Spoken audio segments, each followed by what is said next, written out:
ஹல்லேலூயா. ஹல்லேலூயா. எல்லாரும் சுகமா இருக்கிறீங்களா? மகிழ்ச்சியா இருக்கிறீங்களா? ஹல்லேலூயா, ஹல்லேலூயா, ஹல்லேலூயா.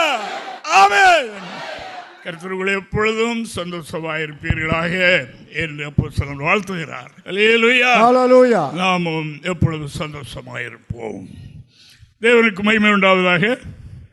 இந்த நாளிலும் நமக்கு தேவன் தருகின்ற சில வேத வாக்கியங்களை நாம் தியானித்து தேவன் நன்மை, தேவன் நம்மில் கூறுகிற அன்பையும் நமக்காக வைத்திருக்கிற மகிமையை நாம் சிறிது தியானித்து நன்மைகளை பெற்றுக்கொள்ள ஆண்டவர் நமக்கு கிருபை செய்வாராக.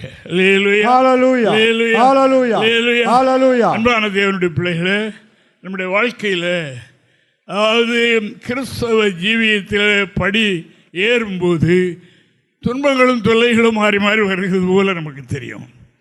இதுதான் இதனுடைய உண்மை ரகசியத்தை அறிந்து கொள்ள முடியாதனால அநேக சோர்வடைந்து போகிறார்கள். ஞானஸ்நானம் பெறுவதற்கு முன்னால் இப்படி இல்லை, பரிசுத்தாய் பெறுவதற்கு முன்னால் இப்படி இல்லை, இந்த திருச்சபைக்கு போகிறதுக்கு முன்னால் இப்படி இல்லை, இவ்வளவு சோதனைகள் வந்து கொண்டிருக்கிறது. இது ஏன் என்ற அந்த ஒரு கேள்வி சிலருக்கு உண்டு. சிலர் நம்மிடத்தில் சொல்வார்கள், ஐயா கூடுதலாக ஜெபம் பண்ணணும் அப்படி தீர்மானித்த உடனே சொப்பனங்களும் அதுகளும் போராட்டங்களும் வருகிறது என்ன என்று அதனால பயந்து சிலருடைய ஜெபத்தை குறைக்கிறேன் இப்படியெல்லாம் சொல்லுகிறாங்க. இல்லை அருமையானவர்களே, இதுதான் கடவுள் நமது மேல் வைத்திருக்கிற அன்பு. நம்மை அவருடைய கணக்கில் வைத்திருக்கிறார், பார்வையில் வைத்திருக்கிறார் என்பது அதுதான். ஆனபடினால கவனிப்போம். வாசிக்கலாம். 1 பேதுரு புஸ்தகம் 1ஆம் அதிகாரம் 5 முதல் 7 வரைக்கும் உள்ள வசனங்களை வாசிக்க. கடைசி காலத்திலே வெளிப்பட ஆயத்தமாக்கப்பட்டிருக்கிற ரட்சிப்புக்கு ஏதுவாக விசுவாசத்தை கொண்டு தேவனுடைய பலத்தினாலே காக்கப்பட்டிருக்கிற உங்களுக்கு அந்த சுதந்திரம் பரலோகத்தில் வைக்கப்பட்டிருக்கிறது. எங்கே வைத்திருக்கிறது? இயேசு கிறிஸ்து உயிர் தெழுந்ததினால், இயேசு கிறிஸ்து மரித்து மருமக்களுக்காக இரத்தம் சிந்தி நமக்கு அவர் ரட்சிப்பை சம்பாதித்து வைத்ததினால் அவர்களுக்குரிய சுதந்திரம் எங்கே இருக்கிறது? பரலோகத்தில் இருக்கிறது. அவருடைய பலத்தினாலே அது காக்கப்பட்டு அங்கே இருக்கிறது என்று வேதம் சொல்கின்றது. ஆனபடியினால அன்பான தேவனுடைய பிள்ளைகளை இதை அடைந்து கொள்ள முடியாதவருடைய சத்துரு என்ன பண்ணுவானா, நம்முடைய விசுவாசத்தை குலைக்க பிரயாசப்படுவான். அடிக்கடி நம்மை சோர்ந்து போக செய்ய பார்ப்பான், பலகீனப்பட செய்ய பார்ப்பான். இதற்கு நம்ம இடம் கொடுத்து விடக்கூடாது. நம்முடைய எண்ணம் என்ன? அதாவது நமது தேவனாகிய கர்த்தர் உயிர்த்தெழுந்தபடியினால், நம்மை ரட்சித்திருக்கிறபடியினால் நமக்குரிய மீட்பு, நமக்குரிய சுதந்திரம், ஆனந்த பாக்கியம் அங்கே இருக்கிறது. நமக்காக நம்முடைய கணக்கில் நமக்குரியவைகள் அங்கே வைத்து அது காக்கப்பட்டு இருக்கிறது. தேவனுடைய பலத்தினால காக்கப்பட்டிருக்கிறது. இதுவே நீங்கள் மிகவும் சந்தோஷப்படுகிறீர்கள். இதை எண்ணி நாம் சந்தோஷப்படுகிறோம். ரட்சிக்கப்பட்டுட்டேன், கடவுளுடைய ஆயிற்று, எனக்கு ஒரு பரலோகம் இருக்குது, எனக்கு ஒரு மகிமையின் ராட்சியம் இருக்கிறது என்று எண்ணி சந்தோஷப்படுகிறீர்கள். என்றாலும் துன்பப்பட வேண்டியது அவசியமானதா? என்றாலும் என்ன? இந்த சந்தோஷத்தை அங்கே வைத்திருக்கிற அந்த மகிழ்ச்சியை அடைவதற்கு என்ன செய்யணுமா? கொஞ்ச காலம் துன்பப்படணும். அந்த துன்பத்தின் பாதையில் தான் நம்மில் இருக்கிற அழுக்குகள், நம்முடைய விசுவாசத்தில் இருக்கிற குறைபாடுகள், இதெல்லாம் துன்பத்தின் மூலமாகத்தான் நீக்கப்படும். தேவன் வைத்திருக்கிற விதி பிரமாணம் அதுதான். இப்ப நான் தொடர்ந்து வாசிக்கும் போது பார்க்கலாம். இப்பொழுது கொஞ்ச காலம் பலவிதமான சோதனையினாலே துக்கப்படுகிறீர்கள். அழிந்து போகிற பொன் அக்கினியினாலே சோதிக்கப்படும். பாருங்க, அழிந்து போகிற பொன் இருக்கிறது அல்லவா, அதை இந்த பொன்னு வெள்ளி வைரங்கள் இதெல்லாம் மண்ணில் இருந்து எடுக்கிறதா, மண்ணில் இருந்து வெட்டி எடுக்கப்படுகிறவைகள். அது எடுக்கும்போது ஒரிஜினல் அல்ல. அது அந்த அங்கே பொன்னும் அந்த களிம்பும் அழுக்கும் கலந்தே இருக்கும். அதற்கு வேல்விசம் கிடையாது, மதிப்பும் கிடையாது. அதை உபயோகப்படுத்தவும் முடியாது. அதில் சேதாரம் நிறைய இருக்கிறது. அப்படினால அதை நீக்கிறதுக்கு தண்ணியில் விட்டு கழுவி நீக்க முடியாது. எப்படி நீக்கணுமா? அழிந்து போகிற பொன் அக்கினியினால் தான் அது சுத்திகரிக்கப்பட முடியும். அந்த அந்த பொன்னில் இருக்கிற களிம்பு இருக்கிறதெல்லாம் பூமியிலிருந்து எடுக்கப்பட்ட அந்த அழுக்கு அது இருக்கிறது அல்லவா, அதை நீக்குவதற்கு அக்கினிக்குள்ளே போட வேண்டும். அக்கினிக்குள்ளே போடப்பட்ட உடனே அது ரூபம் மாறி தண்ணியாய் போயிடும். இந்த தங்க பொண்ணை நீங்கள் கேள்விப்பட்டீங்கன்னா நெருப்பில் போட்ட உடனே அந்த தங்கம் தண்ணியாக மாறிடும். தண்ணியாய் மாறின உடனே அந்த நெருப்பு பட பட பட பட தண்ணீராகி அந்த அழுக்கெல்லாம் மேலே வந்து படியும். அப்படியே கொஞ்சம் கொஞ்சமாக ஒதுங்கும். அதே அந்த அந்த தங்காசாரி அதை தொழில் தெரிந்தவர்கள் அதை கொஞ்சம் கொஞ்சமாக வெளியேற்றுவார்கள். வெளியேற்றிய பிறகு அக்கினியால் அழிந்து போகிற போன அக்கினியால் சோதிக்கப்படுகிறது போல என்று எழுதியிருக்கிறது.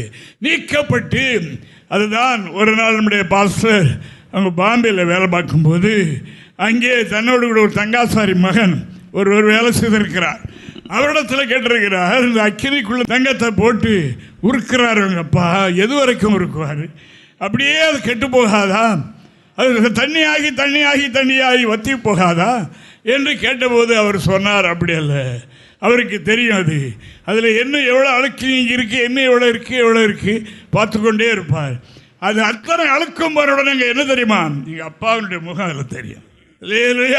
அந்த ஆசாரியனுடைய முகம் ஊதுகிறார் அல்லவா, அக்கினியை வேகப்படுத்தி கொண்டே இருக்கிறார் அல்லவா. எதற்கு? அந்த தங்கத்தில் இருக்கிற அழுக்கை நீக்கியதை மதிப்புக்குரியதாய் விலையேறப்பட்டதாய் மாற்றுவதற்காக செய்கிறார். அவர் அது செய்து கொண்டே இருக்கும்போது அழுக்கு முழுது நீங்கிவிட்ட உடனே இவர் முகம் அங்கே படிச்சுன்னு தெரியும். உடனே தண்ணீரை கொட்டி நெருப்பை அணைத்து விடுவார். எனவே அதற்கு அந்த சோதனை கிடையாது. இனிமேல் அது எங்கே மகிமையான காரியத்துக்கு போகிறது. அதை கொண்டு மதிப்புக்குரிய காரியங்களை செய்து அது விலையேறப்பட்ட ஒன்றாக மாறிவிடுகின்றது. அருமையான தேவனுடைய அதை பார்க்கிலும் அதிக விலையேறப்பட்டதாக இருக்கிற உங்கள் விசுவாசம் சோதிக்கப்பட்டு, எதை பார்க்கிலும் அந்த பொன்னை பார்க்கிலும் என்னது நம்முடைய விசுவாசம் விலையேறப்பட்டது. அந்த விசுவாசம் தான் அங்கே நமக்காக சொர்க்கத்தில் அது வைக்கப்பட்டிருக்கிறது அல்லவா. மகிமையான அந்த பரிசு, அந்த ஆசீர்வாதம் அங்கே தேவனுடைய பலத்தினால் அது நமக்காக காக்கப்பட்டு வச்சிருக்கு. அதை அடைய போகிற நமக்கு விசுவாச பரீட்சை. இந்த தங்கத்தை நெருப்பு உருக்குகிறது போல இருக்கும். தேவன் மேல் அன்பா இல்லை என்று எண்ணிவிடக்கூடாது. அது தகப்பன் எந்த புத்தனை நேசிக்கிறான் அவனை கடிந்து கொண்டு சிக்கிறான். அவருடைய நோக்கம் என்ன? அவனுக்காக வைத்திருக்கிற அங்கே காக்கப்பட்டிருக்கிற பரலோகத்தில் அந்த நன்மையை பெறணும். அதுதான் அவருடைய நோக்கம். அதற்காக இங்கே அக்கினியை போல சோதனைகள் நம்முடைய வாழ்க்கையில் வரும். இதை கண்டு விரண்டு விடக்கூடாது. இது தொடர்ந்து அல்ல, இது நம்முடைய தீமைக்காக அல்ல, அந்த பொன் அழிந்து போகிறதற்காக அல்ல, அது சுத்திகரிக்கப்படுவதற்காக அது வருகிறது. இவளை நன்றாக நீங்கள் கேட்டீர்கள் என்றால் உங்களுக்கு அது விளங்கும், அது உங்களை கிரிய செய்யும். எத்தனை தடையோ நாம் விசுவாசத்தில் பலகீனப்பட்டு விடுகின்றோம், எத்தனை விசுவாசத்தில் சோர்ந்து போகின்றோம். நம்முடைய பார்வை சிதற ஆரம்பிக்கிறது. உலகத்தாரை பார்த்து அவர்கள் நன்றாத்தான் இவர்கள் நன்றாகத்தான், நாம் இந்த விசுவாச பாதையில் என்னத்தை கண்டோம்? காணாத ஒன்று இருக்கிறது. அதை ஆண்டவர் காத்து வைத்திருக்கிறார். அதற்காக இந்த சோதனை. பொன்னை சோதிக்கிற அந்த அக்கினியை விட அதை பார்க்கிலும் விலையேறப்பட்டதாகிய ஒரு விசுவாசம் பன்மடங்கு அக்கினினாலே சோதிக்கப்படும். சோதிக்கப்பட்டு அந்த இது நீங்க உடனே என்ன கிடைக்கும்? இயேசு கிறிஸ்து வெளிப்படும் போது, அவர் வரும்போது உங்களுக்கு புகழ்ச்சி கனம் மகிமை உண்டாக காணப்படும். இந்த அக்கினியிலே சோதிக்கப்பட்டு களிம்பி நீங்கின பிறகு, இந்த அழுக்கு நீங்கின பிறகு, இந்த அவிசுவாசம் விசுவாசத்தில் ஏற்பட்ட பலகீனம் மாறும்போது புகழ்ச்சி கனம் மகிமை, இப்படிப்பட்ட பெரிய கனம் நமக்கு இருக்கிறது. அதற்குத்தான் தன்னுடைய பிள்ளைகள் அந்த மேலான இடத்தை பெறணுமே, இந்த ஆசீர்வாதத்தை பெறணுமே, அவர்களுக்காக கடவுள் வைத்திருக்கிற நன்மைகளை நாம் வைத்திருக்கிற நன்மைகள் பெறணுமே என்று சொல்லி நம்ம எல்லாரும் நடக்கூடியவர்கள் தான். தாவீது ராஜாவே சொல்லிவிட்டார், நான் துர்க்குணத்தில் உருவானே, என் தாயனே பாவத்தில் கற்பந்தரித்தால் பிறக்கும் போது அழுக்குடையவர்களாகத்தானே பிறக்கிறோம். யாரும் என்னில பாவம் இல்லை என்று சொல்லுவோமானால் நம்மை நாமே வஞ்சிக்கிறவர்களாக இருக்கிறோம் என்று வேதம் சொல்லுகின்றது. நான் பிறக்கும் போதே அழுக்குடையவர்கள், அதான் ஜென்ம பாவம். நான் பிறந்த பிறகு செய்கிறது கர்ம பாவம். இந்த அழுக்குகளெல்லாம் நம்ம விட்டு நீங்குவதற்காக இறைவன் செய்கிற, அதாவது கையென்ற, அதாவது அவர் செய்கிற காரியம் என்ன என்றால் அக்கினி போன்ற சோதனை அதை தருவார். அது நாம் விரும்பாத ஒன்றாக இருக்கும். நாம் இதை அறிந்திருந்தால் தான், ஓஹோ என் தேவன் எனக்காக இவ்வளவு பிரயாசப்படுகிறார், நான் இதில் கெட்டு போகாமல் அழிந்து போகாமல் இருக்கிறதுக்காக, நான் அதை பெறுவதற்காக இயேசு என் மேல் வைத்த அன்பினால அந்த விசுவாசம் காக்கப்படுவதற்காக, அதை பார்க்கிற உயரப்பட்ட உங்கள் விசுவாசம் சோதிக்கப்படும். இந்த காரியத்தில் எப்படி, இந்த காரியம் இப்படி பரிசுத்தவான்களுடைய வரலாறுகளாக பார்க்குறோம் அல்லவா, அதெல்லாம் நாம் ஒரு கடுகளவு கூட கை கொண்டிருக்க மாட்டோம். அவ்வளோ பெரிய வார்த்தைகளை சொல்றாங்க. அதை விசுவாசித்தார்கள், விசுவாசித்து தான் அதை பெற்றார்கள், விசுவாசித்தான் விசுவாசிகளுக்கு தகப்பன் என்றே பேர் பெற்றார்கள் என்றெல்லாம் நான் வேதத்தில் பார்க்கிறோம் அல்லவா. ஆனபடினால் அன்பான தேவனுடைய பிள்ளைகளே, இன்று நமக்கு தருகிற ஆலோசனை கவனிங்க.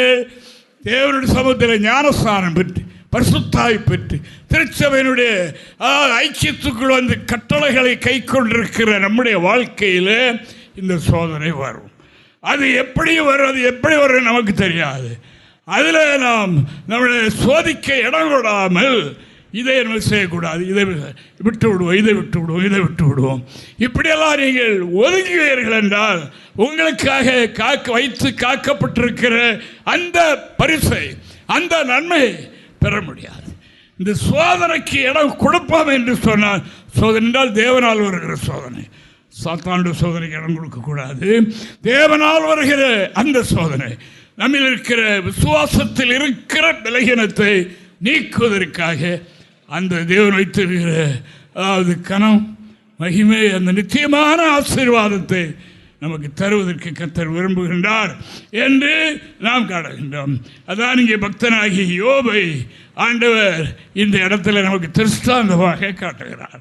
யோபின் புத்தகம் 23ஆம் அதிகாரம் 10வது வாக்கியத்தை நான் வாசிக்கும் போது இங்கே எழுதியிருக்கு பாருங்க, வாசிக்கலாம். ஆனாலும் நான் போகும் வழியை அவர் அறிவார், நான் அறியேன், அவர் அறிவார். அவர் என்னை சோதித்த பின் பொன்னாக விளங்குவேன். சோதித்தவன் எப்படி? சோதித்தவன் சுத்த பொன்னாக விளங்குவேன். இப்போ அந்த பொண்ணு பூமியிலிருந்து வெட்டி எடுக்கப்படும் போது இந்த பூமியில் உள்ள அழுக்கு, பூமியில் உள்ள மண் எல்லாமே அதில் கலந்தா இருக்கணும். அதில் இருந்தாலும் உருக்கி எடுத்து தான் அது தனியாக, ஆனால் அது தொடர்ந்து புடமிடப்படுகின்றது என்று நாம் காணுகின்றோம். இதனால அக்கினியினாலே அது புடமிடப்படுகின்றது. அக்கினி ஏற ஏற ஏற அதனுடைய அழுக்குகள், களிம்புகள் நீங்கி நீங்கி நீங்கி சுத்த பொன்னாக மாறுகிறது. இதை யோபு அறிந்திருந்தார். இந்த யோபுனுடைய சோதனை, பக்தனாகிய ஒரு பேரை நான் சொல்லக்கூட நாம் தகுதி இல்லை, ஆனாலும் அதை நாம் எழுதியிருக்கிறதுனால அப்படி சொல்லுகின்றோம். அவர் சோதித்த பின், சோதனை எப்படி, அந்த சோதனை நம்ம தாங்குவோமா? ஒய்எம்எஸ்சியில், மெட்ராஸில் ஒய்எம்எஸ்சி காலேஜில் நம்முடைய ஆராதனை கொஞ்ச நாள் நடந்தது. அந்த ஆராதனையில் சாட்சி வயதில் ஒரு அம்மா ஏங்கி அழுதாங்க. ஏங்கி அழுத உடனே வழக்கம் தானே, ஒரு பொம்பளால் அழுதுட்டா எல்லா பொம்பளாலும் அழ ஆரம்பிச்சிருவாங்க. அது ஏன் அழுகிறாங்க, எதுக்கு அழுகிறாங்க, அவங்களுக்கு என்ன விஷயம் உடனே கவனிக்க மாட்டாங்க. அவங்க சிந்தனை இவங்களையும் சிந்துவாங்க. இது இயல்பு. அப்படியே இங்கே பரிசுத்த ஆராதனை மனவழிச்சாலும் ஒரு அழுகை, எல்லாரும் தான் சொல்லி எடுத்தால துடைக்க வைக்க, ஆனால் நிற்க மாட்டு கண்ணீர் வருது. அப்போ பாஸ் சொன்னாங்க, முதல்ல நீங்கள் நிப்பாட்டுங்க, எதுக்கு அழுறீங்கிறது மட்டும் சொல்லுங்க. சபை முழுவதும் அழுதுகிட்டு இருக்கு, அப்போ நீங்கள் எதுக்கு அழுறீங்க சொல்லுங்க. அப்போ என்ன, அப்பமா சொல்ல முடியல. என் வீட்டில் நாய் வளர்த்தேன் சொல்லுங்க. நாய் வளர்த்தேன், பிள்ளைய போல வளர்த்தேன், அது செத்து போச்சு. இதான் கதை. இந்த நாய் செத்து போனதுக்கு ஒரே அழகு சபையான வச்சு. அருமையான கர்த்தருடைய பிள்ளைகளை, இந்த யோபுக்கு என்னெல்லாம் செத்துது யாரும் வாங்கிடுவாங்களா?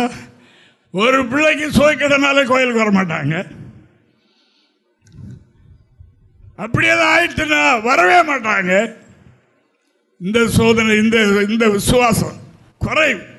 சோதனை இந்த விசுவாச குறைவை மாற்றத்தான் ஆண்டவர் ஒரு காரியம் செய்கிறதெல்லாம். நன்மை 10 பிள்ளைகளும் ஒரே நேரத்தில் செத்து.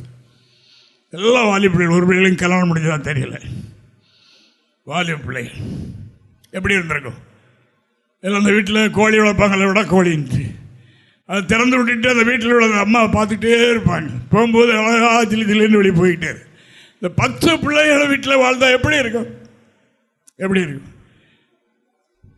அவர் என்ன சொல்லுகின்றார்? 10 பிள்ளைகளும் போச்சு, எல்லாமே போச்சு. ஒன்று சொல்றதுக்கு இல்லை, எல்லாமே போச்சு. என்னுடைய சரீரம், அழகான சரீரமும் குஷ்டரோகத்தினால் அழுகி போச்சு. இப்போ பஞ்சமத்தையில் இருக்கிற இவர் இப்போ குப்பமேட்டில் இருக்கிறார். குப்பமேட்டில் இருந்து நல்லா சிந்திக்கணும். அருமையான நாம் ஒரு சின்ன காரியம், ஐயோ ஐயோ அப்படி ஆயிட்டு இப்படி ஆயிட்டு அடுத்த வாரம் கோயிலுக்கு வருவோன்னு என்னமோ தெரியல, அப்படிப்பட்ட பெரிய சோதனைகள் என்று சொல்லுகிறவர்களாக நம்ம இளைஞர் இருக்கிறோம். ஆனபடியால் வேதம் என்ன சொல்லுகிறது? அல்லேலூயா. பரிசுத்தவான்கள் என்ன சொன்னார்கள்? அவளை விட்டுட்டாரா? ஆண்டவருங்க ஆகாயத்தில் விட்டுட்டு போயிட்டாரா? சோதித்த பின் பொன்னாக விளங்குவேன். அல்லேலூயா, அல்லேலூயா. எல்லாம் போயிட்டு சோதனை சோதனை சோதனை. செய்தி வந்துகிட்டே இருக்கு. செய்தி வந்துட்டு ஐயா வானத்தில் வைக்கிற வந்து பெயர் வெள்ளாண்மையெல்லாம் அழிச்சிட்டு இப்படி சபையர்கள் வந்து எல்லா மிருக ஜீவன்களை பற்றி கொண்டு போயிட்டாங்க. ஒன்றும் கிடையாது போயிட்டு திடீரென்று ஒரு புயல் காற்று வந்து 4 பக்கம் வீட்டை சுற்றி அடிச்செல்லாம் இடிஞ்சு விழுந்து 10 பிள்ளைகளும் சத்துவேன். எப்படி என்ன சொன்னார்? கர்த்தர் கொடுத்தார், கர்த்தர் எடுத்தார், அவருக்கு மகிமை. அல்லேலூயா, அல்லேலூயா. என்ன ஜாத்தான் சொல்றேன் அப்படி சொல்லுவோமா? சொல்லுவோமா? அருமையான விசுவாச பரீட்சை, விசுவாச சோதனை. இந்த பொன்னை சோதிக்கிறதை விட அதை பார்க்கிலும் விலையேறப்பட்டது உங்கள் விசுவாசம். எங்கள் விசுவாசம். யோபு இப்படியே சொன்னார். மாத்திய சத்திர அவரை எப்படியும் ஆண்டவரை துதிக்கிற வாயினால சபிக்க வைத்து விட வேண்டும். அவர் என்ன சொன்னார்?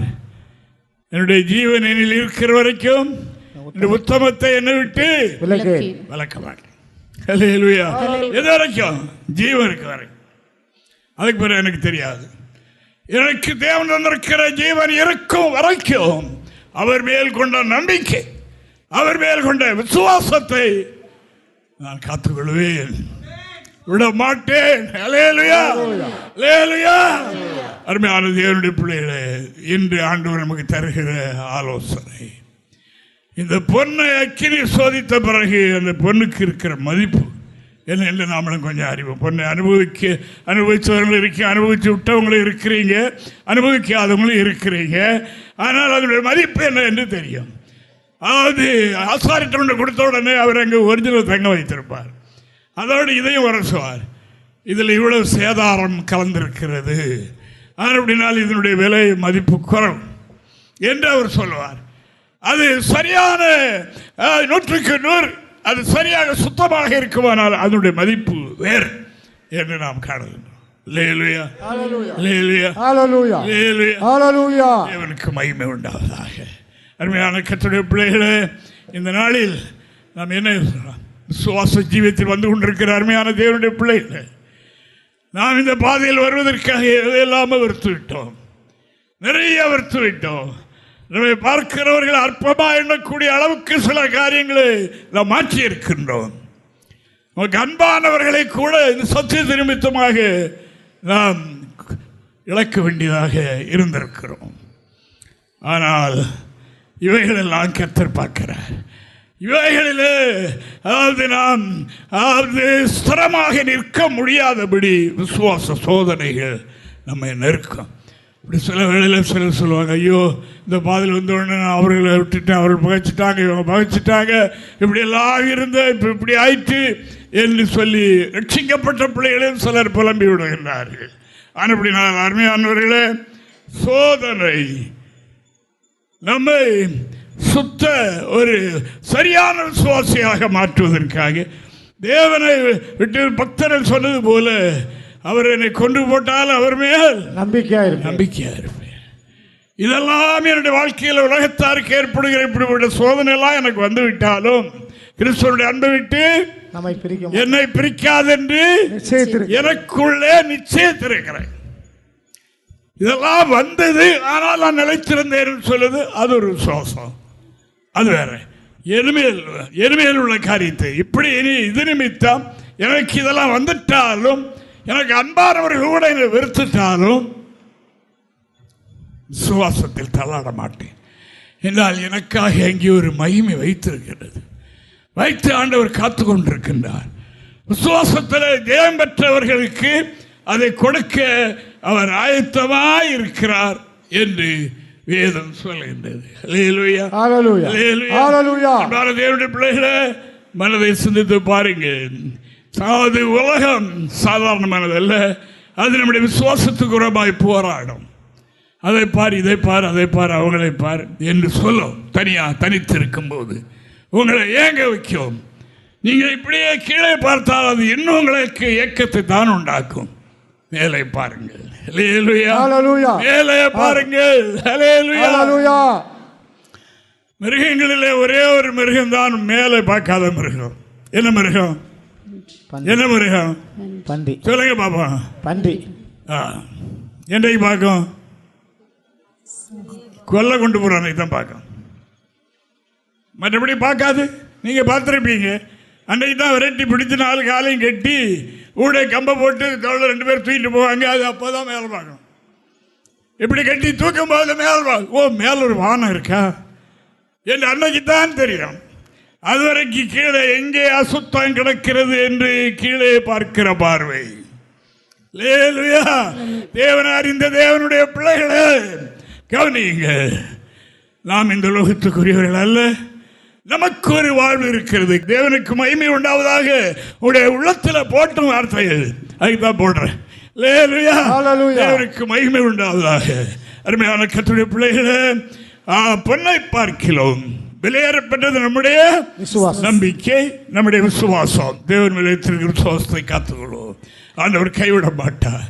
யோபு சொல்லிட்டார், சோதித்த பிறகு பொன்னாக விளங்கினாரா? விளங்கினார். அவரை பின்னடைய செய்வதற்கு சோதித்த மனைவியும் கூட அந்த நிலையை அடைந்தார்கள் இவர் நிமித்தம். தேவனுக்கு மகிமை உண்டாவதாக. இந்த அம்மா தான் சொன்னாங்க, இவ்வளவு போயாச்சு, அது எப்படி அந்த நீரோட ஒரு பிச்சைக்காரனை போல் ஆயிட்டீரு, ஒரு குப்பை மேட்டில் உட்கார்ந்து ஓட்டெடுத்து சுரண்டிக்கிட்டே இருக்கிறீரு. இனி உமக்கு ஒரு கடவுள் வழிபாடு வேணுமா? வேண்டுமா? அதனால ஜீவனை விடும் என்று மட்டும் சொல்லல. என்னத்தை சேர்த்தா? தேவனை தூசித்து. முதல்ல தேவனை தூசியும். அதனால வைத்திருக்கிற ஆனந்த பாக்கியத்தை எண்ணி மகிழணும். அல்லேலூயா. விசுவாசத்திலே குன்றி போக கூடாது. அல்லேலூயா. ஜீவனுள்ள அளவு நான் உத்தமத்தில் உறுதியாயிருப்பேன். ஆண்டவர் ஆசீர்வதித்தாரா? இழந்து போன பிள்ளைகளை பெற்றார். 10 பிள்ளைகளையும் எல்லா இழந்து போனவைகள் எல்லாம் 2 மடங்காக பெற்றார். அதான் பாஸ்டர் ஒரு நாள் சொன்னாங்க, ஆண்டவர்கிட்ட நான் இப்படி கேட்டேன், ஆண்டவரை எல்லாம் 2 மடங்காக கொடுத்தீங்களே, பிள்ளை 10 பிள்ளைகள் தானே கொடுத்துருக்கிறீங்க கேட்டேன். ஆண்டவர் என்ன சொன்னார்? எல்லா ஜீவனும் அழிந்து போயிட்டு 10 பிள்ளைகளாக என்னோடு இருக்குது. இல்லையா? அங்கே வரும்போது அந்த பிள்ளைகள் இந்த பிள்ளைகளோட சேர்ந்துக்கணும், 20 பிள்ளைகள் ஆகிடும். அவைகள் அழிந்து போகவில்லை. மனிதர்களுடைய மரணம் இருக்கிறது, அது மரணம் அல்ல, அவர்கள் ஜீவித்து போனார்கள் என்றுதான் எழுதியிருக்கிறது. பரிசுத்தவான்களை பற்றி அவருடைய மரணத்தை பற்றி கோதுமை மணி அம்பாரத்தில் சேர்க்கப்படுகிறது போல சேர்க்கப்பட்டார்கள். அங்கேதான் இருக்கிறார்கள். அப்போஸ்தலனாகிய பேதுரு தன்னுடைய நிருபத்தில் எழுதும் போது அவர் எழுதுகிறார், 5ஆம் அதிகாரம் 10வது வாக்கியத்தை வாசிக்கும் போது, இந்த பாடுகள் கொஞ்ச காலம் மட்டுமே என்று நாம் பார்க்கிறோம். கிறிஸ்து இயேசுவுக்குள் நம்மை தமது நித்திய மகிமைக்கு அழைத்தவராயிருக்கிற சகல கிருபையும் புரிந்திய தேவன் தாமே கொஞ்ச காலம் பாட அனுபவிக்கிற உங்களை. எவ்வளவு நாளை? கொஞ்ச காலம். கொஞ்ச காலம் பாட அனுபவிக்கிற உங்களை சீர்படுத்தி இந்த பாடுகள் மத்தியில் என்ன பண்ணுவாராம்? சீர்படுத்துவார். நம்மில் இருக்கிற விசுவாசத்தில் இருக்கிற சீர்கேடுகளை மாற்றி சீர்படுத்தி ஸ்திரப்படுத்தி பலப்படுத்தி நிலைநிறுத்துவாராக. இதுக்கு தான் சோதனை. நம்மளை சீர்படுத்தி ஸ்திரப்படுத்தி பலப்படுத்தி நிலைநிறுத்த வல்லவராகிய தேவன் நமக்கு கொண்ட அன்பினால பிள்ளைகள் ஸ்கூலுக்கு போக மாட்டனாலும் ஓட விரட்டி பிடிச்சி கொண்டு ஸ்கூலில் சேர்க்கிறோம் அல்லவா? ஏன்? பிள்ளைகளுடைய எதிர்காலம் நல்லா இருக்கணும், பிள்ளைகள் உயர்ந்த நிலையில் படித்து நல்லா இருக்கணும் தானே எழுதுகின்றோம். அதுக்குத்தானே நம்ம அந்த பிள்ளைகளை அடிக்கிறது கண்டிக்கிறது, அதுக்குத்தானே படிங்க தூங்கினால் எழுப்பிவிட்டு படி என்று சொல்ல, அதுக்குத்தானே. எதுக்கு? தேவனுக்கு மகிமை. அதாவது நம்மில் இருக்கிற படிக்கிறதுக்கு முன்னால் இருந்த பலகீனம் அறியாமை நீங்க சீர்படுத்தி ஸ்திரமாக்கிய சூழலுக்கு போகணுங்கிற அறிவு அதற்கு வரும் வரைக்கும் அதை அதாவது சீர்படுத்தி ஸ்திரப்படுத்தி பலப்படுத்தி ஒரு இனிமேல் நான் படித்து மேல்நிலைக்கு போய்விடலாம். என் அம்மா அப்பா சொல்லியிருக்காங்க இப்படின்ட்டு அதை நான் அடைவேன் என்று அந்த பிள்ளைகள் அந்த நிலையை அடைகின்றது போல நிலை நிறுத்து. இந்த 4 காரியம் இந்த விசுவாச ஜீவியத்தில் நாம் அடிக்கடி தள்ளாடுகிறது காரியம். தேவன் ஒன்றை செய்யும் போது நாம் கவலைப்படுகிற சுவாபம். தேவன் ஒரு நோக்கத்தோடு கட்டளையிட்டு இருப்பார். நாம் சிந்தித்துவா நமக்கு ஒரு புடியும் கிடைக்காது. ஏன் இது நமக்கு நல்லா தானே நம்ம இருந்த கடவுளுக்கு பயந்தானே நடந்தோம், பின்ன ஏன் இது என்று நாம் பல வேளை எண்ணுகிறோம். அருமையான தேவனுடைய பிள்ளைகளை நம்மை ஆண்டவர் நம்மிலே சீர்கிற சீர்கேடு நமக்கு தெரியாது. எந்த ஒரு தனிப்பட்ட மனிதனும் தனிப்பட்ட முறையில் தெய்வீகத்தை அடைந்து மேல்நிலை அடைய முடியாது. ஏனென்றால் என்னுடைய முதுகில் இருக்கிற ஆளுக்கு எனக்கு தெரியாது, இன்னொருவர் தான் பார்த்து சொல்லணும். பார்த்து சொன்னால் தான் எனக்கு தெரியல. பலர் பார்த்து சிரிப்பாங்க இப்படி முதுகில் இருக்கு. ஆனபடியினால் அருமையான கர்த்தருடைய பிள்ளைகள் ஆண்டவராகிய தேவனுக்கு எல்லாம் தெரியும். எல்லாம் தெரிந்த தேவன் நமக்கு நன்மைக்காகவே நம்முடைய விசுவாசத்தை உறுதிப்படுத்தும்படியாக ஸ்திரப்படுத்தும்படியாக எது வந்தாலும் கர்த்தரால் ஆகும் என்று நிலை நிற்க அதில் தடமாடி விடாமல் இருக்க கர்த்தர் அதை செய்கிறார். இதை நன்றாக மனதில் வைத்துக் கொள்ளுங்க. அது இப்படியா மேலே கடவுள் எனக்கு அப்படி வைத்து காத்து வைத்திருக்கிறாரா, அதுக்குத்தான் விசுவாச சோதனையா என்று எண்ணி சோதனை வரும்போது விசுவாசத்தில் உறுதியாக நிலைத்திருப்போமாக. நான் அடிக்கடி சொல்லிக் கொண்டே இருக்கிறேன். அந்த புதுக்கோட்டையிலிருந்து கொண்டு வந்த பிள்ளை அது கடந்த வருஷம் நவம்பர் மாதம், இப்போதான் 6 மாதம் கடந்த வருஷத்தில் நடந்ததான சம்பவம். அது பிறந்த உடனே டாக்டர் சொல்லிட்டார் இது பிழைக்காது. முதலில் ஒரு கட்டி, பிள்ளை வளர வளர கட்டி வளரும், கட்டி உடைந்தரவும் கூடாது, ஆப்ரேஷன் பண்ண முடியாது, 2 நாள் செத்து போகும். பிள்ளை நீங்கள் நம்பாதுங்க. அப்படியே டாக்டர்கிட்ட கொஞ்சம் தானே கொண்டு போனாங்க, சொல்லிட்டேன் அதான் முடியும். தூக்கி கொண்டு வந்தாங்க. அக்கா வீட்டுக்கு அந்த பிள்ளையுடைய அம்மா ஜெபம் பண்ணினோம். கட்டியும் உடைஞ்சது. ஆஸ்பத்திரிக்கும் கொண்டு போயிருந்து டாக்டர் பார்த்து விட்டு சொன்னார் 24 மணி நேரம் கடி. இங்கே தான் நாகர்கோவில் ஆஸ்பத்திரியில் தான் 24 மணி நேரம் தான் கடி என்று சொல்லிவிட்டார். தாய் தப்புனா சரவில்லை இல்லையா? டாக்டர் நர்ஸுகள் இவங்களை பார்க்குறாங்க. 24 மணி நேரத்துக்கு உள்ளே பிள்ளை இறந்து போச்சு.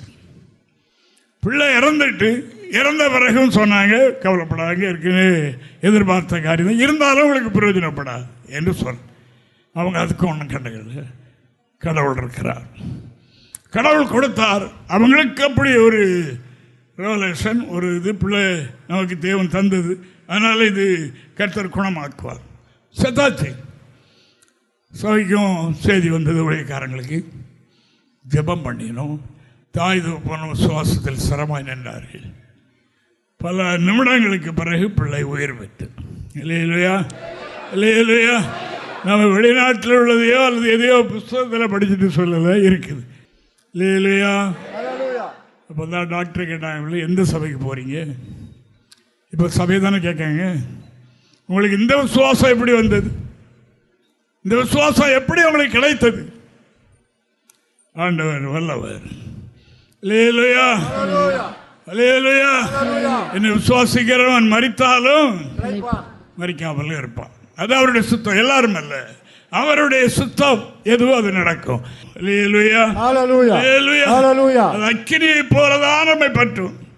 அக்கினியை போலதான் ஒரு சில காலம் உபத்திரப்படுவீர்கள்.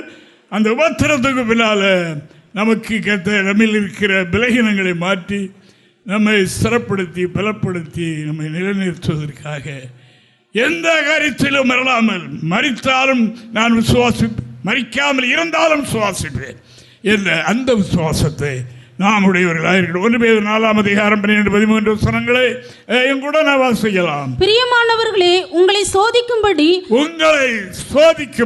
உங்கள் நடுவில் பற்றி எரிகிற அக்னியை குறித்து ஏதோ புதுமை என்று திகையாமல். சோதனை என்ன? அந்த சோதனை எப்படி இருக்குமா? பற்றி எரிகிற அக்கினிய மாதிரி. அது எந்த வகையில வரலாம், நம்முடைய உள்ளத்தையே உடைக்கிற அளவுக்கு அந்த சோதனை வரலாம். ஆனால் பற்றி எரிகிற அக்கினி குறித்து ஏதோ புதுமை என்று திகையாமல். யாரு? அதுக்கு முன்னால் உள்ள பரிசுத்தவான்களுடைய வரலாறுகள்லாம் பைபிள் எழுதியிருக்கிறது. இது புதுசு அல்ல, இதுதான் கர்த்தர் செய்கிற காரியம். புதுமை என்று திகையாமல் கிறிஸ்துவின் மகிமை வெளிப்படும் போது, அவருடைய மகிமை வெளிப்படும் போது நீங்கள் களிகூர்ந்து மகிழும்படியாக அவருடைய பாடுகளுக்கு நீங்கள் பங்காளிகளானதால் சந்தோஷப்படுங்கள். தேவனுக்கு மகிமை. அல்லேலூயா. அவர் வரும்போது என்னவா? ஓடி ஒழிக்கிறதா? அவர் வரும்போது எப்படி இருக்குமா? ஆண்டவரே என்று சொல்லி சந்தோஷப்பட்டு களி கூறுவதற்காக இந்த சோதனை. இதில் நீங்கள் சந்தோஷப்பட்டு களி கூறுங்க என்று வேதம் சொல்லுகின்றது. கவனிங்க. ஆனால் அப்படினால் ஒவ்வொருவருக்கும் ஒவ்வொரு வகையாக சோதனை இருக்கும். அதில் மிரண்டு விடாதீங்க, அதில் அதை பின்பற்றி போய் விடாதீங்க, அதை ஜெயிக்கணும். இல்லையா? நான் சொல்லுகிறது உங்களுக்கு சிலது கொஞ்சம் விகற்பமாக இருக்கலாம், ஆனால் நான் நடந்ததை சொல்லுகின்றேன். குடைரோட்டில் நம்முடைய சகோதரர் ஒருவர் ஆலயத்துக்கு ஒழுங்கா வருவார், கடவுளை ஆராதிப்பார். அது அவருடைய வீட்டம்மாவுக்கு பிடிக்கல. அவங்க ஆர்எஸ் மதத்தை சேர்ந்தவங்க. சொல்லி பார்த்தாங்க, நீர் என்மேல் கோயிலுக்கு போகிற அப்படி ஆயிரும் இப்படி ஆயிரம், நீர் வரும்போது இங்கே எப்படி இருக்கும்? அவர் அதை பற்றி ஒன்றும் சொல்ல. இப்படியெல்லாம் எப்படி நடக்கும்? இங்கே வரும்போது இங்கே மரணத்தை தான் மறித்து கிடக்கிறது தான் பார்ப்பேன். அப்போ அவர் சொல்லிவிடுவார், வாழ்க்கையில் ஒரே தரம் மறிப்பது மனுஷனுக்கு நியமிக்கப்பட்டாச்சு பிறக்கும் போது. அப்படி ஒரு சாவை நான் என்ன பண்றது? நான் தவறான வழியிலே போனால் இதற்கு நான் விடை தருகிறேன். ஒரு நாள் குடைரோட்டில் நமக்கு மாலை ஆராதனை. மாலை தான், சண்டே மாலையில் தான் ஆராதனை கிளம்பினார். நம்ம சொல்லிட்டாங்க, இன்றைக்கு நான் எப்பொழுதும் சொல்லிக்கிட்டே இருக்கிறேன், இன்னைக்கு நடந்துடும் சரின்னு அவர் போயிட்டார். கடவுளை ஆராதிக்க சாத்தானுடைய சோதனை பற்றி எறிகிற அக்கினியை போல இந்த சோதனை இந்த விசுவாச ஜீவியத்தில் வீழ்ச்சி அடைய வைக்க சத்துரு கொண்டு வருவார். அதை அவர் நன்றாக அறிந்திருந்தார். ஆனால் இதில் சேதம் வராது என்று அவருக்கு தெரியும். எனக்கு ஒரு மகிமை அங்கே வைத்திருக்கிறது என்ற பார்வையே அங்கே அவருக்கு இருந்தது. போயிட்டார். வரும்போது 2 பிள்ளைகள், கைப்பிள்ளைகளும் அப்படிமா இருந்தது. 2 பிள்ளையும் தூக்கி அவர் மேலே எரிஞ்சிட்டு பயங்கர அமாவாசை இருட்டு. ஒரு வயலுக்குள்ளே தான் வீடு இருக்கு. அந்த இருட்டுக்குள்ள அங்கே கேப்பா மழை பெய்யுது, கிணறுலாம் நிறைஞ்சு கிடக்கு. கிணத்துல விழுந்து இன்னைக்கு சாடிடுவேன்ட்டு அந்த அம்மா ஓடிட்டாங்க. இவர் பின்னால் ஓடி வருவார் என்று பார்த்தார்கள். அவர் பிள்ளைகளுக்கு சாப்பாடு கொடுத்துட்டு படுத்துக்கிட்டார். கொஞ்ச நேரத்தில் டவார்னு சத்தம் கேட்டு கிணத்துல விழுந்த சத்தம் போல. இல்லையா? பெண்கள் யாருக்கும் வருத்தம் வேண்டாம். நான் நடந்த சம்பவத்தை சொல்லுகிறேன். தேவனுக்கு மகிமை. வேணுமா உங்களுக்கு வேணும்னா அவங்கள வர சொல்லுவேன். தேவனுக்கு மகிமை உண்டாவதாக. அந்த அம்மா ஏற்கனவே அங்கே ஒரு பெரிய கல்லை எடுத்து வச்சு ரெடியாக தான் வச்சுட்டு வந்திருக்காங்க. கிணத்துக்கிட்ட கல்லை எடுத்து வச்சுருக்காங்க. ஓடி போய் கிணத்துல சாடி சொல்ல அங்கே கிணத்துல சத்தம் கேட்டு அப்போ ஓடி வருவார். அங்கே ஒரு வாக்கு வாங்கி இனிமேல் வந்து கோயிலுக்கு போக மாட்டேன், உங்கள் கோயிலுக்கு கூப்பிட்டா சொன்ன அங்கே வருவேன், அங்கே வருவேன் இதெல்லாம் செய்வேன். அப்படி என்றால் நான் வருகிறேன், இல்லாவிட்டாலும் அப்படி என்ற அந்த தீர்மானம். இவர் பிள்ளைகளும் படுக்க வச்சு தூங்கிட்டு காலையில் தூரத்தில் அவங்க அம்மா இருக்காங்க, ஒரு சொல்லி பிள்ளைகளை படைச்சிட்டு ரயில்வேயில் ஒர்க் தேவனுக்கு வேலைக்கு போயிட்டார். இல்லையா? ஹalleluya. இந்த அம்மா இருந்து பார்த்தாங்க. ராத்திரியா இப்படி அந்த ஆளை சுற்றி அவங்க அம்மா அக்கா விட்டு போயிட்டாங்க. அக்கா வீட்டில் இருந்து பார்த்துருக்காங்க.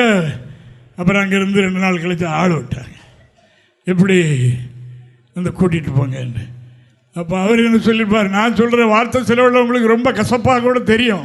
இதெல்லாம் இந்த நடைமுறையில் சபையினுடைய யுகத்தில் நடக்கிற காரியம். இதைத்தான் உங்களுக்கு சொல்கிறேன். இந்த விசுவாசம் அக்கினி ஒன்றும் இல்லாமல் எரிச்சப்படுமே, அப்படிப்பட்ட சோதனை வரும்.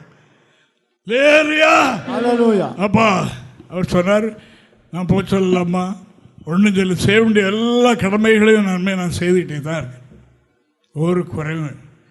பின்ன நான் என்ன சொல்லி கூப்பிட, வீடை திறந்தே வச்சிருக்கிறேன், எப்பவும் வரலாம், நான் எதிர்பார்த்து ரெடியாக இருக்கேன். அப்புறமாக வந்தார்கள், இருக்கிறார்கள். இப்போ இவரை விட ஒரு மடங்கு அந்த அம்மா விசுவாசத்தில் இருக்காங்க. அதைத்தான் உங்களுக்கு நான் சொன்னேன். எது எதிரடையா இருக்கிறதோ அதிலே நீங்கள் பின்தங்குவீர்களானால் அது உங்களை மேற்கொண்டு விடும். அவர்களை இந்த மீட்புக்குள் கொண்டு வர வேண்டும் என்றால், அவர்களும் தேவன் வச்சிருக்கிற ஆனந்த பாக்கியத்தை பெற வேண்டும் என்றால் அக்கினி போன்ற ஒரு சோதனை வரும். புதுமை என்று திக வேண்டாம். அதான் பல உங்களுக்கு காதில் போட்டு இப்படி எத்தனையோ சம்பவங்கள் உண்டு. ஆனால் ஒருவர் சாகவில்லை, எல்லோரும் நன்றாயிருக்கிறார்கள். இவர் இந்த விசுவாசத்தை உறுதியாக பிடித்துக் கொண்டபடியினால் அவருடைய பின்தங்கியிருந்த எல்லோரும் இப்பொழுது விசுவாசிகளாக இருக்கிறார்கள் என்பதை நான் உங்களுக்கு சொல்லிக் கொள்கின்றேன். அப்படினால விசுவாச புதுமை அல்ல, அது அக்கினியை போல வரும். அது கொஞ்ச கால பாடுகள் அனுபவிக்கிற உங்களுக்கு அது சிறப்படுத்தி நிலைநிறுத்த வல்லமை உள்ளதாக இருக்கும். அதுக்கு தான் அந்த சோதனைகள்லாம் வருது. மனதில் வச்சுக்கிடுங்க. அதுக்கு ஆண்கள் மெத்தனமாக இருக்க வேண்டாம். நாம் செய்ய வேண்டிய கடமைகளை நாமும் செய்யணும். இல்லையா? செய்து கொண்டு நம்முடைய விசுவாசத்தை காத்துக்கொள்ள வேண்டும் என்று இறைவாக்கு சொல்லுகின்றபடினால் ஆண்டவரை துதிக்கிறேன். நான் சுருக்கமாக முடிக்கிறேன். இப்போ அதாவது இந்த கிறிஸ்துவ வாழ்க்கையில் மிகப்பெரிய ஒரு பாதகம் என்னென்றால் பொறுமை இழப்பு. பொறுமை நமக்கு வேணும்னு தலைகளை நிற்கிறோம், உபவாசம் இருக்கிறோம். ஆண்டவரே அவர் செய்கிறது சரிதான், அவா செய்கிறது சரிதான், நான் தான் பொறுமை இழந்துடுறேன் அப்படின்னு இதுக்கு ஒரு பொறுமையை தாரும் என்று கேட்கிறோம். ஆனால் இந்த பொறுமை எப்படி வரும்? சாதாரண வராது. உபத்திரத்தை அனுப்பித்தான் பொறுமையை அதில் கட்டளை இடுகிறார் என்று வேதம் சொல்லுகின்றது. வாழ்க்கையில் உபத்திரங்கள் துன்பங்கள் வந்தவுடனே பொறுமை கொஞ்சம் கொஞ்சமாய் வர ஆரம்பிக்கிறது. நம்மால் ஒன்றும் செய்ய இயலாது என்ற எண்ணம் அப்பொழுதுதான் வருகிறது. அதைத்தான் அப்போஸ்தலனாகிய பவுல் ரோமருக்கு எழுதும்போது 5ஆம் அதிகாரம் 3-4 வசனங்களில் அவர் இப்படி சொல்லுகின்றார். வாசிக்கலாம். அதுவும் அல்லாமல் உபத்திரவம் பொறுமையும், பொறுமை பரீட்சையையும். இந்த பொறுமைக்கு ஒரு பரீட்சை வரும். இந்த உலக பிரகாரமாய் ஓநிலை கம்பெனிகள்லையோ இங்கேயோ வேலை ஸ்தலங்கள்லையோ ஸ்கூல்லையோ காலேஜ்லையோ, அதாவது உபத்திரப்பட்டு பொறுமையோடு படிக்கிறோம், புரியாது படிக்கிறோம், அடுத்தால பரீட்சை வரும். உபத்திரம் பொறுமையும், பொறுமை பரீட்சையும், பரீட்சை நம்பிக்கையும் உண்டாகும். இந்த உபத்திரத்தில் அந்த பொறுமை, அந்த பொறுமைக்கு பிறகு பரீட்சை, இந்த பரீட்சையில தான் நம்பிக்கை வரும். வாசிங்க. நம்பிக்கை உண்டாக்கும் என்று நாங்கள் அறிந்து உபத்திரங்களிலேயும் மேன்மை பாராட்டுகிறோம். உபத்திரத்தில் என்ன பாராட்டுறாங்க? குறாஞ்சிக்கிறது இல்லை, என்ன செய்வாங்களா? மேன்மை. உபத்திரம் வந்துட்டா நான் இப்படி பரீட்சையில் பாஸ் பண்ணி விடுவேன், நான் எதிர்பார்க்கிற பொறுமை எனக்கு வந்துவிடும். எங்கள் ஊரில் ஒரு ஆள் உண்டு, வெளியே இருந்து வருவார், சமையல் பண்ண கொஞ்சம் லேட் ஆகிட்டுன்னா கிடைக்கிற பானை சட்டியெல்லாம் உடைச்சி போடுவார். உடைச்சி போட்டுட்டு அந்த கோபம் கொஞ்சம் நேரம் இருக்கும், அங்கேயே அலைஞ்சிட்டு ஒரு பசி ஆயிரும். வீட்டில் பாத்திரம் ஒன்றும் கிடையாது, அப்புறம் போய் எங்கேயோ பாத்திரம் வாங்கிட்டு வருவார். அப்புறம் ஐயோ ஆண்டவரே நான் இப்படி புத்தியனமாக நடந்துட்டேன் என்று சொல்லுவார். ஆனால் செய்வார். ஆனால் இது தொடரும். ஆனால் இதுக்கு தான் உபத்திரவத்தை அனுப்பி விட்டுறாங்க. இந்த உபத்திரவத்தில் தான் அவர்கள் கற்றுக்கொள்ளுகின்றார்கள். எதுக்கு? பரீட்சைக்கு. அப்படிப்பட்ட உபத்திரம் வரும்போது, அப்படிப்பட்ட பொறுமையின்மை வரும்போது நாங்கள் தேர்ச்சி ஆயிருக்கிறோமா? இதில் நான் விடுதலை பெற்றிருக்கிறோமா? அதில் இந்த கண்களின் செயலில் விடுதலை கிடைத்திருக்கிறதா? அல்லது இவருக்கு நன்மை கிடைக்க நாம் எதிர்பார்த்த நேரம் கிடைக்கவில்லையா, இப்படி இருக்கிறதா, இவர்கள் நாம் சொல்லுகிறபடி இல்லை என்று வருகிறதா? இதில் பொறுமை, இதில் பொறுமை வேண்டும். பொறுமை இழந்து விட்டால் தோல்வி. ஆனால் பொறுமை வருகிறதுக்கு இதுதான் காரணம். உபத்திரம் எப்படி அக்கினியை போல பற்றி எறியும், அப்படிப்பட்ட உபத்திரம். இந்த உபத்திரத்துக்கு பிறகு பொறுமை பரீட்சை எழுதினவர்களுக்கு நம்பிக்கை உண்டாய். அவர்கள் அப்புறம் மேல்நிலைக்கு போகின்றார்கள்.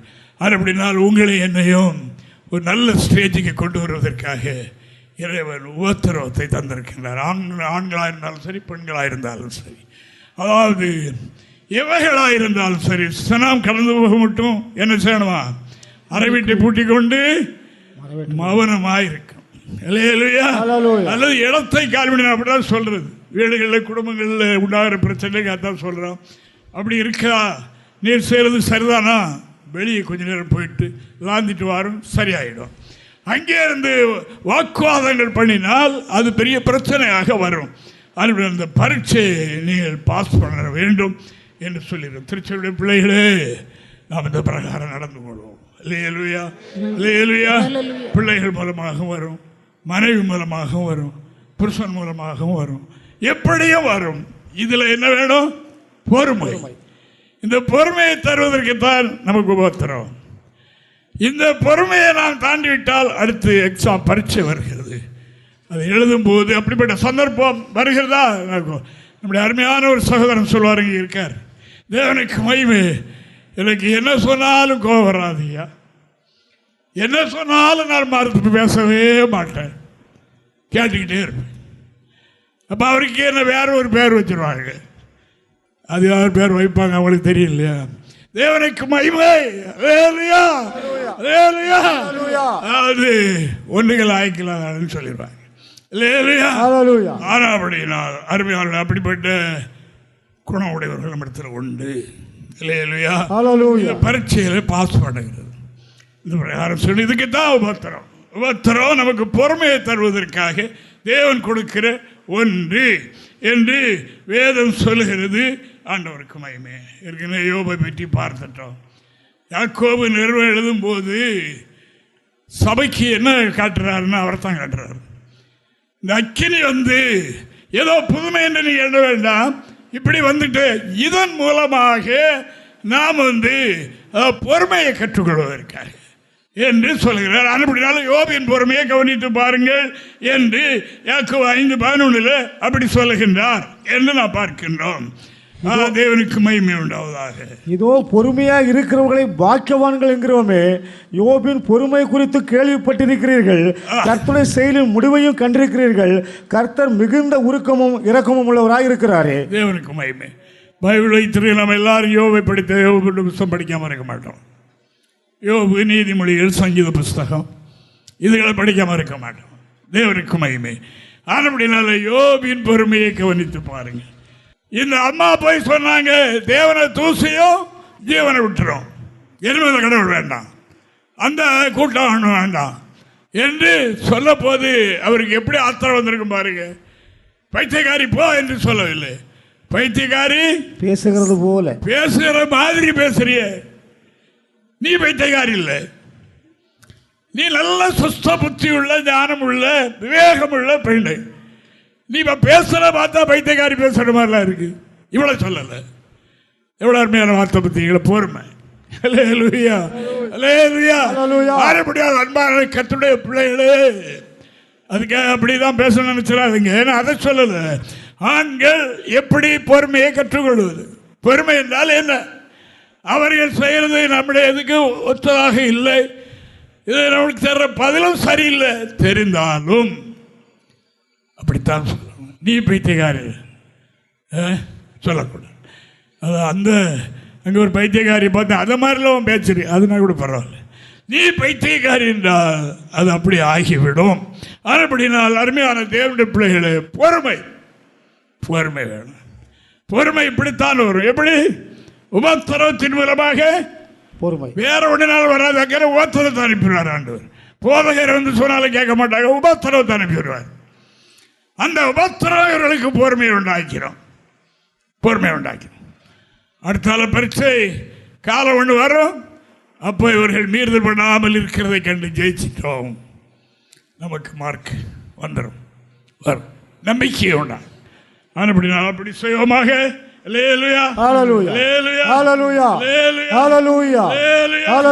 தேவனுக்கு மகிமை உண்டாவதாக. வசனம் வாசிக்க வேண்டாம். இங்கே பக்தன் சங்கீதக்காரன் 119:71 சொல்லும்போது அவர் என்ன சொல்லுகிறார்? உபத்திரப்படுவதற்கு முன்னால் வழி தப்பி ஆராய்ச்சார். அப்ப என்ன வழியில கொண்டு வரனா என்ன செய்யணும்? உபத்திரம். வசனத்தை மட்டும் குறிச்சிடுங்க, வாசிக்கணும். தேவனுக்கு மகிமை. உபத்திரப்படுவதற்கு முன்பு வழி தப்பி ஆராய்ந்து. தேவனுடைய ஐக்கியத்தில் இருந்தாலும் வழி, அந்த வழி விட்டு வேறொரு வழியில் வேறொரு வார்த்தை ஒன்றும் செய்யாவிட்டால் நான் பழைய ஆளாக இருந்தால் என்ன நடக்கும் தெரியுமா? அது அந்த வேற வழி, அந்த வழியில் எடுத்துட்டு போகுது. இருந்தால் எப்படி இருக்கும் தெரியுமா? அப்படி என்றால் அங்கே உள்ள கிடைக்குது. அது என்னதான் அர்த்தம்? அதுலேயும் ஜெயம் பெற்றுட்டா எல்லாருமே இருக்கணும். கொஞ்சம் வெளியே எப்படி ஆந்திட்டு வந்துட்டு பழையபடி வந்துட்டா சரியா போய். ஆனபடியினால் என்ன செய்யணும்? பொறுமை வேணும். உத்தரப்படுவதற்கு முன்னால் அந்த பொறுமை எனக்கு இல்லை. இப்போ உத்தரவு, இப்போ பொறுமை வந்துட்டு பரீட்சையில் ஜெயம் பெறுவேன். அந்த நிலைக்குத்தான். அதாவது ஏதோ புதுமை என்று தேய்க்க வேண்டாம். அதான் நான் 1-2 காரியம் சொன்னேன். சாட்சிகள் இருக்கிறது. அடுத்து ஊழியர் மாநாடு நடக்க போகிறது. வேணா அவங்கள குடும்பத்தையும் கூட்டிட்டு வர சொல்றேன். நீங்க நேரடியாக பேசிக்கலாம்.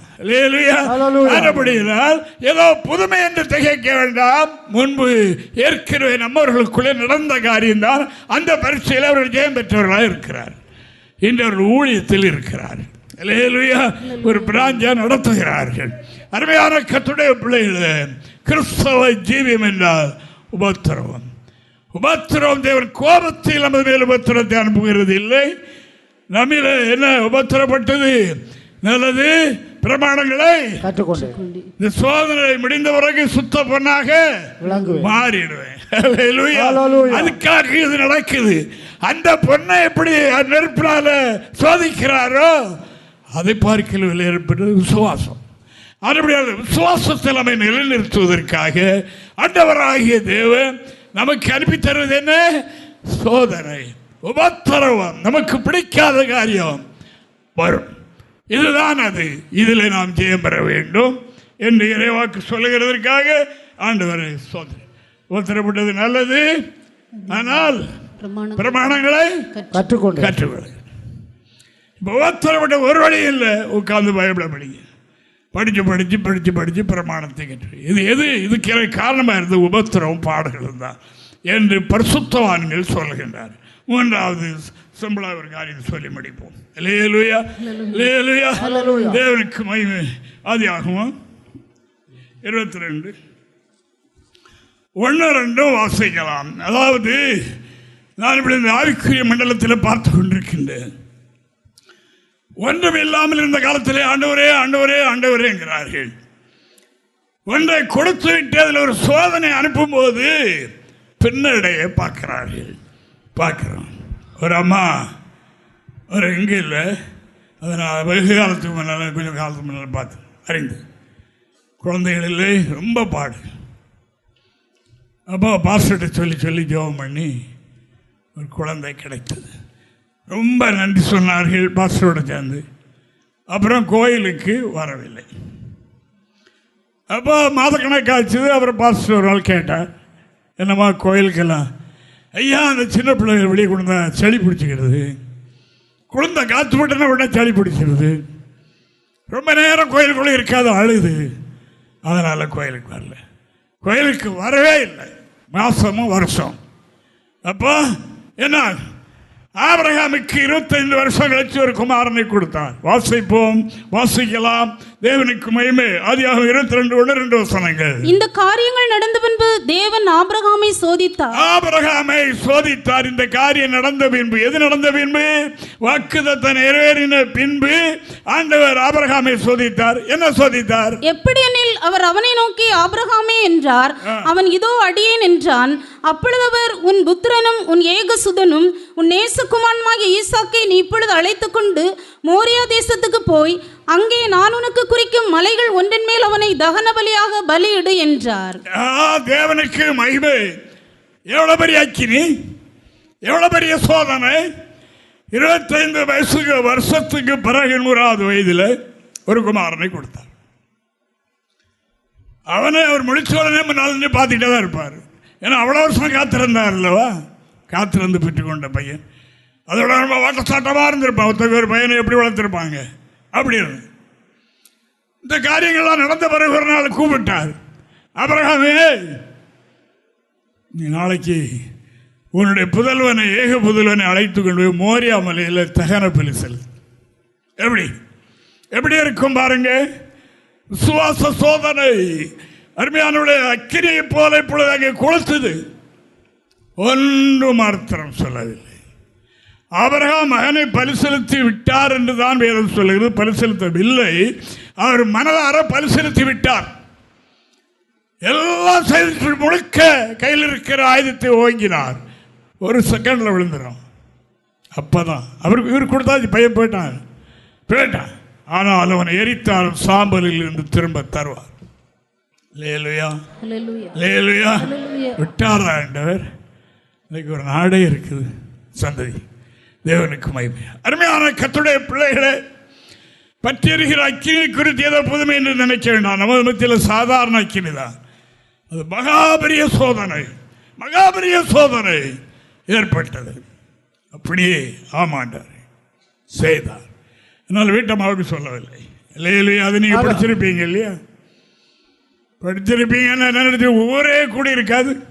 அவர் செய்ய முடியுமா? அதை செய்ய முடியுமா? எனக்கெல்லாம் படிக்கும்போது கொஞ்சம் இதாகும். தேவனுக்கு மகிமை. ஹல்லேலூயா. சொல்லல, நானும் பிள்ளையாண்டானும் போய் பரிசீலித்து விட்டு திரும்பி வருவோம் தான். பையனை பரிசீலத்தெல்லாம் போடுறாரு. விசுவாசம். யார்கிட்ட சொன்னார்? கூட கூட்டிட்டு ஒரு வேலைக்காரர்கிட்ட சொன்னார். இங்கே நின்றுக்கிடுங்க, ஒட்டகத்தால் நிறுத்திட்டு இல்லையே, நானும் பையனும் அந்த மலையில் போய் பரிசீலித்துட்டு வருவோம். பரிசீலித்த எல்லாம் ஏற்பாடு ஆயாச்சு. எனக்கு கொஞ்சம் தான் அந்த ஆபிரகாமுடைய சுவாசத்தை சுவாசத்தில் பலகீனமாக இருக்கவில்லை என்று ஆபிரகாமை குறித்து எழுதியிருக்கேன். அன்பான தேவனுடைய பிள்ளைகளை மனதில் வைத்துக் கொள்ளுங்கள். சின்ன காரியத்துக்கும் சுவாசத்தில் தவறி விடுகின்றோமா? பலகீனப்பட்டு போய் விடுகிறோமா? ஒரு நாள் ஜெபத்தை விட்டு விடுகிறோமா? குடும்ப ஜெபத்துக்கு வரமாட்டேன் என்கிறோமா? குடும்ப ஜெபம் வேண்டாம் என்கிறோமா? ஆலயத்துக்கு வருவதில் இன்ட்ரெஸ்ட் இல்லாமல் போகிறோமா? இதுவரைக்கும் அறிந்த சத்தியத்தை கை கொள்ள மீறுகிறோமா? யோசித்து பாருங்கள். ஆபிரகாமை கர்த்தர் விசுவாசிகள் அன்று இன்று என்றும் இருக்கிற விசுவாசிகளுக்கு அவர் தகப்பனாக அவரை நியமித்து விட்டார் என்று வேதம் சொல்லுகின்றது.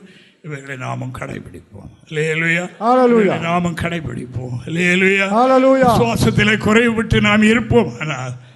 ஆனால் கணவன் மனைவியும், மனைவி கணவன், பிள்ளைகள் பெற்றோர்களையும் அதாவது விசுவாச குறைவினால் பேசுகிறார்களா? அவர்கள் விசுவாசத்தை ஊட்டுங்கள், தைரியப்படுத்துங்கள். நம்மளாம் வேதம் படிக்கிறவங்க அல்லவா? அதனுடைய வேத வசனத்தை சொல்லி அவர்களை ஊக்குவியுங்கள். இந்த பிரகாரம் செய்யுங்கள். நாம் அப்படி செய்வோமானால் பெண்கள் அந்த சாராளுக்கு பிள்ளைகளாக இருப்போம்.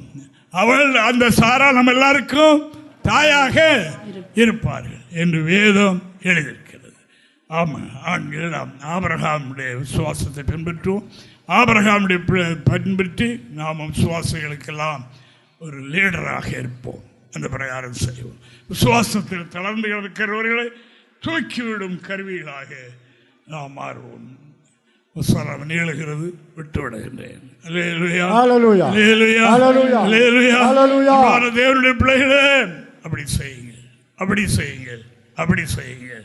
இங்கே ஈசாக்கு ஆபிரகாமுடைய காலத்துக்கு ஒரு பஞ்சம் வந்தது. அந்த பஞ்சத்தில் அவர் பிழைப்பதற்கு அந்நிய நாட்டுக்கு போவதற்கு ஏற்பாடு. ஆண்டோட சத்தம் உண்டானது, எங்கேயும் போகாது, இருக்கிற இடத்துல உதவுதை நான் அவனை ஆசீர்வதிப்பேன் என்று அவர் சொன்னார். இருக்கிற இடத்துல விதை ஆசீர்வதிப்பேன், அங்கே இங்கே போகாத. உன்னுடைய தகப்பன் என்னுடைய சொல்லுக்கெல்லாம் கீழ்ப்படிந்தபடியினால் நான் அந்த ஆசீர்வாதத்தை உன்மேல் கட்டளையிடுவேன் என்று ஆண்டவர் சொன்னார். என்று வேதம் சொல்லுகின்றது. இந்த ஒரு வசனத்தோட வாசிங்க, செய்தி முழுமையடையும். ஆதியாகமம் 26ஆம் அதிகாரம் 1 முதல் 5 வரைக்கும் வாசிங்க பாப்பா. ஆபிரகாமின் நாட்களில் உண்டான பஞ்சத்தை அல்லாமல் பின்னும் ஒரு பஞ்சம் தேசத்தில் உண்டாயிற்று. அப்பொழுது ஈசாக்கு பெலிஸ்தருடைய ராஜாவாகிய அபிமெலேக்கில் கோராவுக்கு போனான். கர்த்தர் அவனுக்கு தரிசனமாகி, நீ எகிப்துக்கு போகாமல் நான் உனக்கு சொல்லும் தேசத்திலே குடியிரு, இந்த தேசத்திலே வாசம் பண்ணு, நான் உன்னோடு கூட இருந்து உன்னை ஆசீர்வதிப்பேன், நான் உனக்கும் உன் சந்ததிக்கு இந்த தேசங்கள் யாவையும் தந்து உன் தகப்பனாகிய ஆபிரகாமுக்கு நான் இட்ட ஆணையை நிறைவேற்றுவேன். ஆபிரகாம் என் சொல்லுக்கு கீழ்ப்படி ஆபிரகாமுக்கு இட்ட ஆணையை நான் உன்னிலே நிறைவேற்றுவேன்.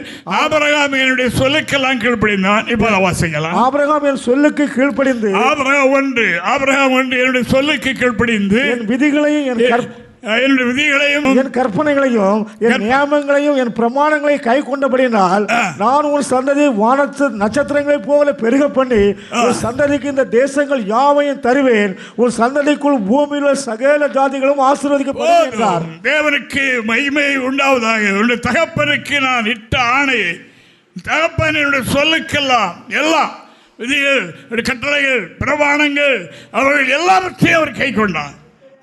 அவனுக்கு கொடுத்த அந்த வாக்குத்தத்தம் தொடர் உண்மையால் வரும். உண்மையால் அது வரும். எப்படி?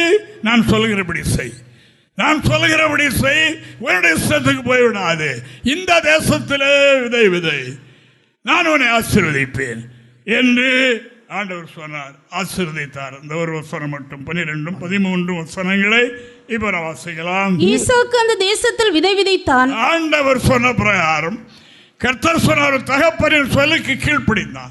அவனுக்கு நான் வாக்குறுதி இருக்கிறேன், வானத்தின் நட்சத்திரை போல, கடற்கரை மணலை போல உன்னுடைய சந்ததிகள் பெரிதாக இருக்கும். நீ என்னுடைய சொல்லுக்கு கீழ்ப்படிந்தால் அப்படி ஆகும்.